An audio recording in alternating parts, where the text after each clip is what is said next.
Selamat datang di channel Indah Kirana, channel tentang alur cerita anime Donghua. Yang suka dengan alur ceritanya, jangan lupa subscribe ya guys, biar gak ketinggalan alur cerita menarik selanjutnya. Tanpa banyak bicara lagi, mari dengarkan alur ceritanya. Semoga terhibur. Bab 241.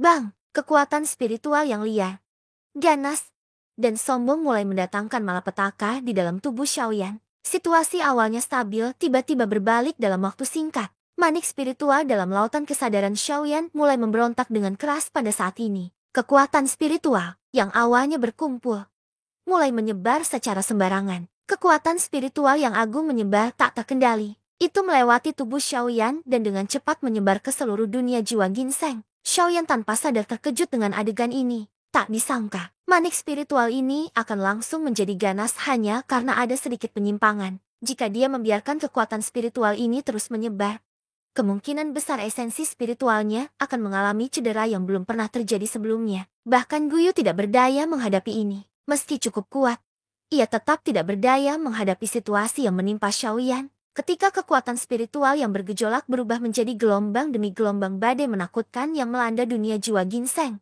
Para anggota suku ginseng dengan cepat merasakannya. Mereka merasakan situasi di sisi ini dan segera mengumpulkan perhatian mereka. Namun, setelah mereka merasakan tekanan menakutkan dalam badai spiritual, selain sebagian kecil dari mereka, orang-orang yang tersisa, yang tidak memiliki kekuatan Doudi, telah ekspresi muram saat mereka menyaksikan badai tak kasat mata menyapu pohon ginseng yang tak terhitung jumlahnya. Ini sepertinya aura bocah manusia bernama Yan Xiao. Sungguh kekuatan spiritual yang sangat kuat. Dengan kekuatan spiritual pada tingkat ini, kemungkinan besar kekuatannya sudah mencapai kelas Doudi. Pergilah, bocah manusia, apakah gelar seperti itu bisa kita gunakan?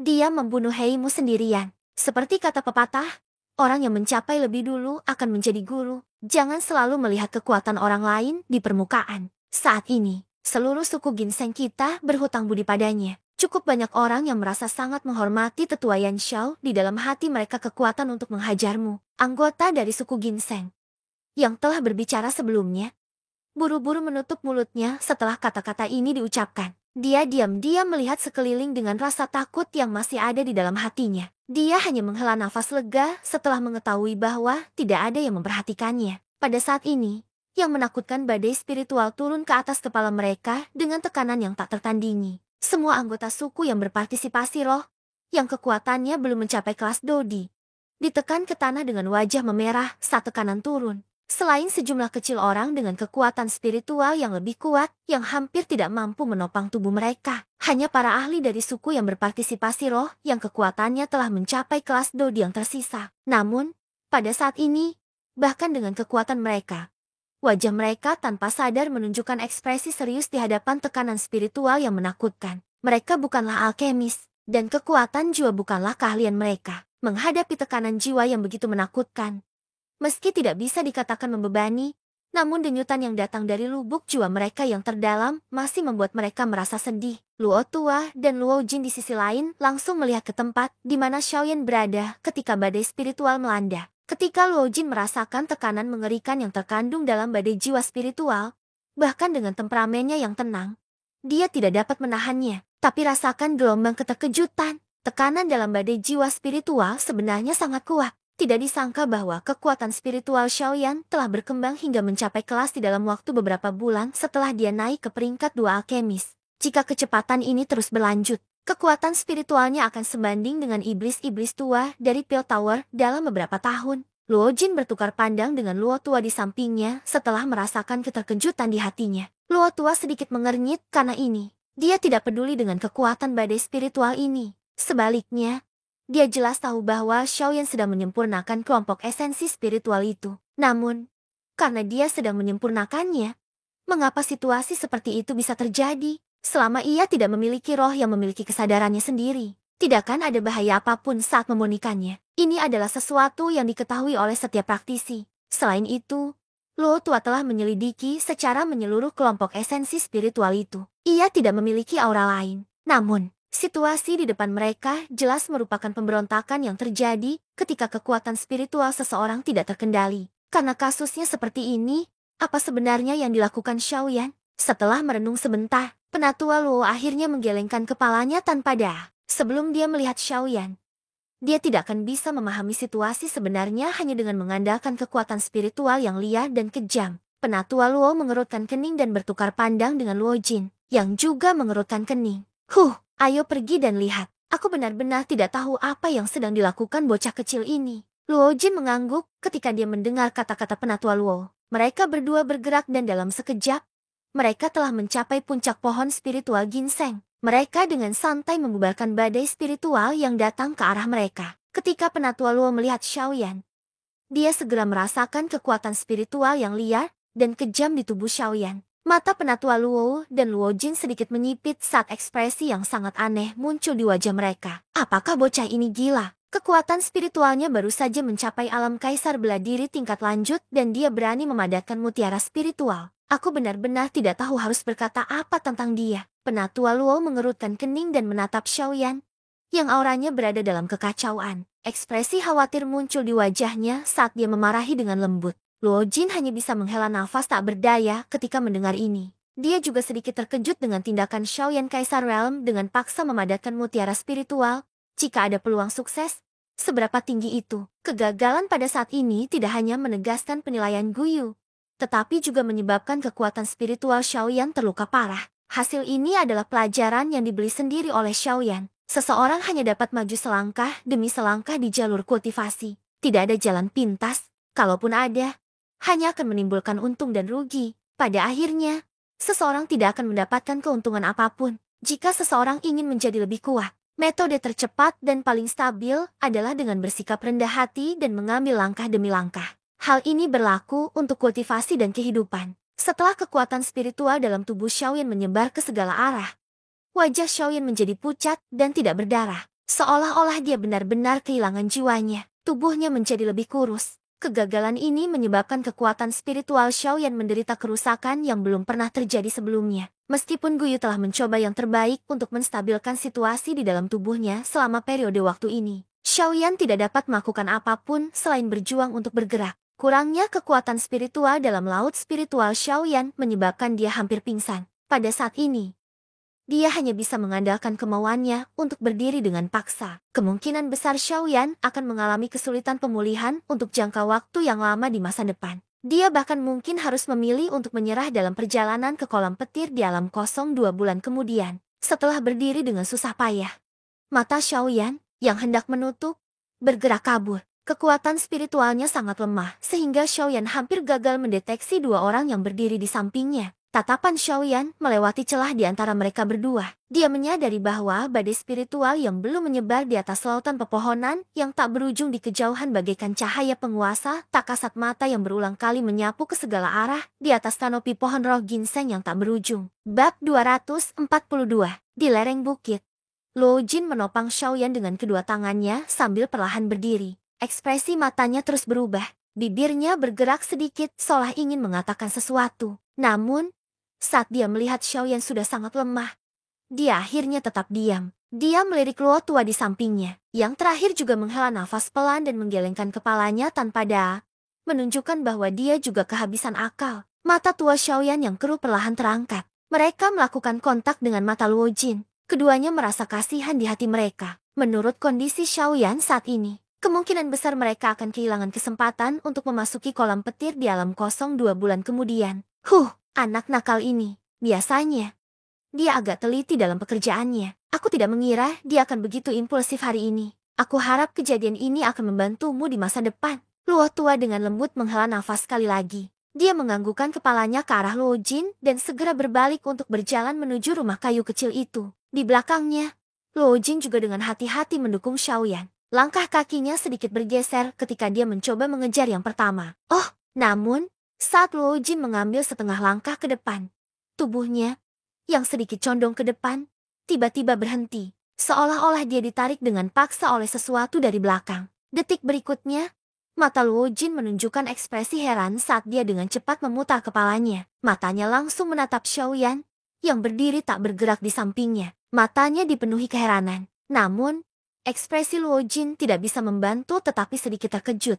Sekilas, Xiaoyan, yang masih sangat lemah beberapa saat yang lalu, kini menatap tajam ke arah lautan pepohonan di kejauhan dengan mata terbuka lebar. Lebih tepatnya, dia menatap dengan penuh perhatian pada gelombang besar yang seperti aura penguasa yang agung. Pada saat ini, di mata Xiaoyan, selain gelombang hijau tua yang terus menyapu, segala sesuatu di dunia tampaknya telah menghilang dari matanya. Bahkan suara angin yang bertiup melewati telinganya telah menghilang tanpa jejak. Tubuh Xiaoyan tampak mengeras saat berdiri di tempat yang sama. Pada saat ini, Luo Jin merasakan kekerasan seperti baja yang dipancarkan dari tubuh Xiaoyan. Bahkan pakaian di permukaan tubuh Xiaoyan tidak bergerak. Ini, seolah-olah dia sedang memikirkan sesuatu. Murid Luo Jin tiba-tiba menyusut. Matanya tiba-tiba melebar hingga seukuran 2 lonceng tembaga. Dan dia tidak bisa menahan diri untuk tidak berteriak karena terkejut. Namun, saat kata-kata Luo Jin keluar dari mulutnya, Penatua Luo, yang berada di belakangnya, menekan bahunya dan dengan paksa menghentikannya untuk mengatakan apapun. Tubuh Luo Jin gemetar saat dia berbalik untuk melihat. Pada saat yang sama, Penatua Luo menggelengkan kepalanya sedikit ke arah Luo Jin dan memberi isyarat agar dia tetap diam. Saat itulah Luo Jin dengan cepat menganggukkan kepalanya. Keduanya dengan hati-hati mundur 100 sen dari Xiaoyan. Saat itulah Penatua Luo menghela nafas lega. Mata tuanya yang keruh bertemu dengan mata Xiaoyan, dan keduanya mencibir pada saat yang sama saat mereka melihat ke arah Xiaoyan. Ah, bocah ini sungguh beruntung. Awalnya saya mengira dia akan tertunda karena kegagalan ini untuk sementara waktu. Saya tidak menyangka dia akan mendapat manfaat dari bencana ini dan benar-benar masuk ke negara bagian tersebut. Keadaan ini adalah sesuatu yang hanya bisa ditemui dan tidak bisa dicari. Kalau dipikir-pikir, ketika saya masih muda, saya cukup beruntung bisa masuk negara bagian itu 1 kali. Manfaat yang saya peroleh darinya tak terlukiskan. Luo Jin di sampingnya juga tersenyum dan mengangguk ketika mendengar ini. Jelas, sebagai anggota generasi muda, dia secara alami jelas tentang perbuatan Luo Tua ini. Itu juga karena Luo Tua pernah memasuki kondisi kehendak pikiran yang dia gunakan untuk pamer di mana-mana. Saat tatapan Luo Jin tertuju pada Xiaoyan, wajahnya tidak banyak berubah, tidak dapat dijelaskan dengan kata-kata di dalam hatinya. Melihat kembali pada Xiaoyan, meskipun auranya masih sangat lemah, pada saat ini, matanya dipenuhi dengan cahaya. Gelombang di atas hutan tak berujung secara bertahap menyebar di bawah tatapan Xiaoyan, menelan hutan lebih jauh.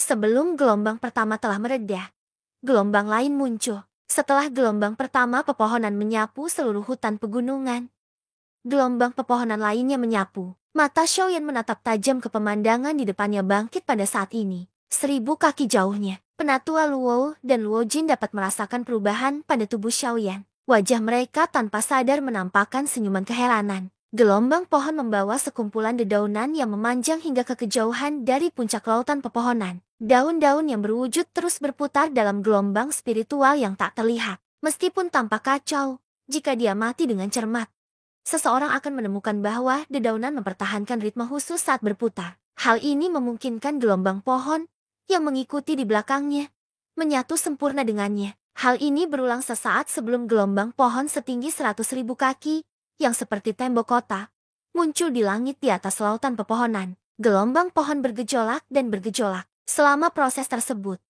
ia terus-menerus menyerap daun-daun yang jatuh dari puncak pohon, menyebabkannya menjadi lebih mengesankan. Saat gelombang pohon menyelimuti area tersebut, Xiaoyan berulang kali mengingat setiap perubahan dan lintasan gelombang pohon dalam pikirannya. Irama yang berputar dedaunan, lintasan 2 gelombang pohon yang berbeda namun serupa, dan setiap detail penggabungan 2 gelombang pohon terus diputar ulang di benak Xiaoyan. Di saat yang sama, aura Xiaoyan juga meningkat dengan cepat. Setelah 6 jam, Xiaoyan masih berdiri diam di tempat yang sama. Meskipun dia tidak bergerak, orang dapat melihat sekilas bahwa wajah pucat Xiaoyan yang semula pucat sekali lagi mendapatkan kembali kilo kemerahannya. Aura di tubuhnya bahkan lebih kuat dibandingkan saat dia baru saja memasuki dunia spiritual ginseng. Kekuatan spiritual yang telah hilang sepenuhnya juga telah pulih sepenuhnya ke puncaknya dalam waktu 6 jam yang singkat ini. Meski begitu, Xiaoyan masih mempertahankan postur yang sama seperti saat dia baru saja berdiri. Semua perhatiannya terfokus pada tubuhnya.